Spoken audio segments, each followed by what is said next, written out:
Good morning, folks, and welcome to Power to Negotiate. Today's session is going to be about something that's sort of fascinating. I call it the first two sentences. So you're going to say, Reed, what in the world are the first two sentences?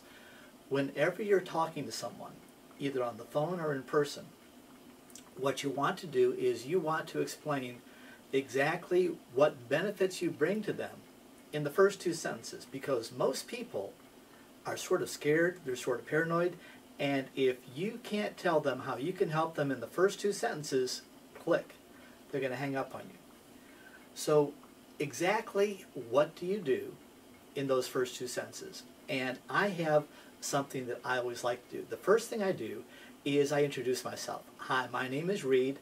I'm a real estate investor.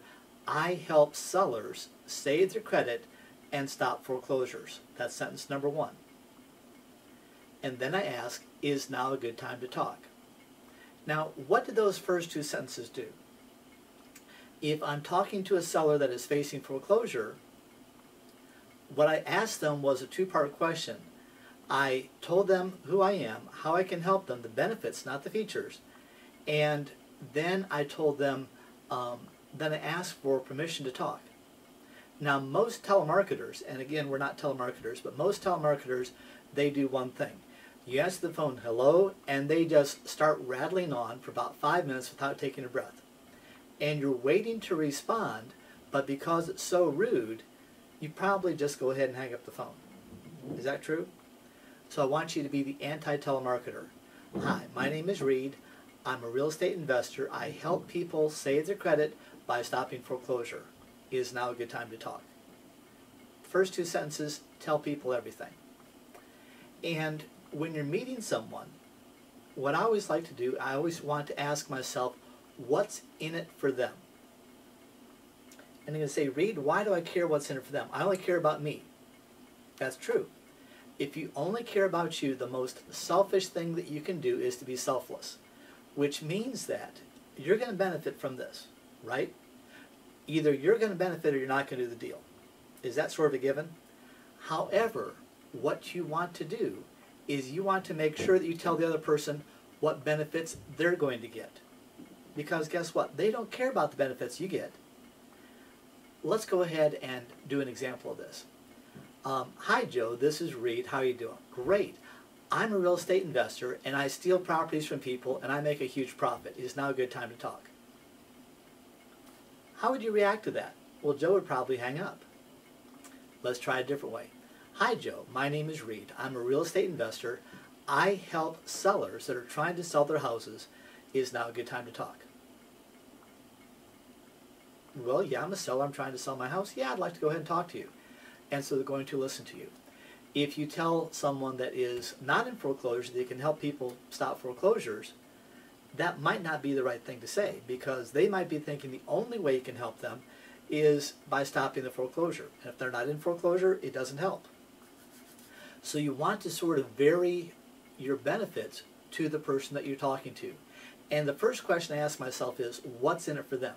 Because if I am talking with someone and I can tell them, articulate up front exactly how I can benefit them, there's a very good chance that they're going to want to work with me. Now, if I only tell them how I can help myself and I don't care what happens to them, there's a very good chance they're going to hang up on me.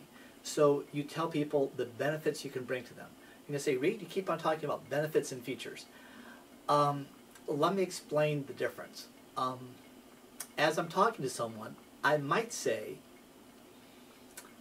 I am a real estate investor with over 30 years of experience buying foreclosure properties, lease options, commercial properties, residential properties, vacant land, and I've done it all. Okay, what's in it for them? You just told all about the features that you have, whoopee-doo. But if I turn that benefit into a feature, I have over 30 years of real estate background helping sellers just like you in all types of different situations. I've worked with people that have commercial property, that have residential property, that have vacant land. I've worked with people that are in foreclosure and that are outside of foreclosure. If I can help them, maybe I can help you. I don't know if I can help, but I know how to find out. what I'd like to do is ask a few questions. Is that okay? I have built credibility telling them my features, but I've packed my features with my benefits, because they don't care how many years of experience you have unless that is a benefit to them.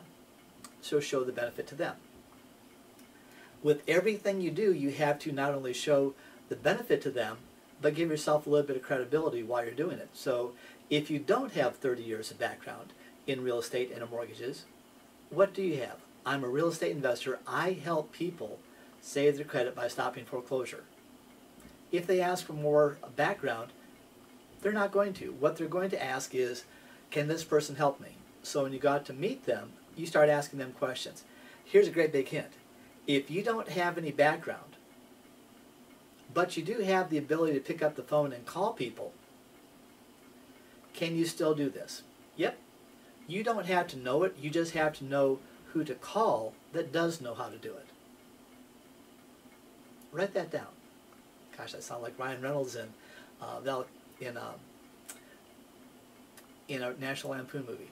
What you want to do is, if you don't have the credibility, if you don't have the experience, if you don't have the background, do you know someone that does? If you can find out what the problem is, can you get this over to someone that can either show you how to structure this or go in and partners with you? And you can say, Reed, I thought you hated partners. That's my last resort. But I'd rather get 50% of something than 100% of nothing. And the hardest thing is doing the negotiating. Let's go back to features and benefits. So you tell people the features that you have, if and only if you can add a benefit to that so that people can see how it benefits them. You tell people your background experience if and only if you can show them how that's a benefit to them. You tell people how much money you have if and only if you can show them how that's a benefit to them. Everything you do is a benefit to them, or you don't mention it.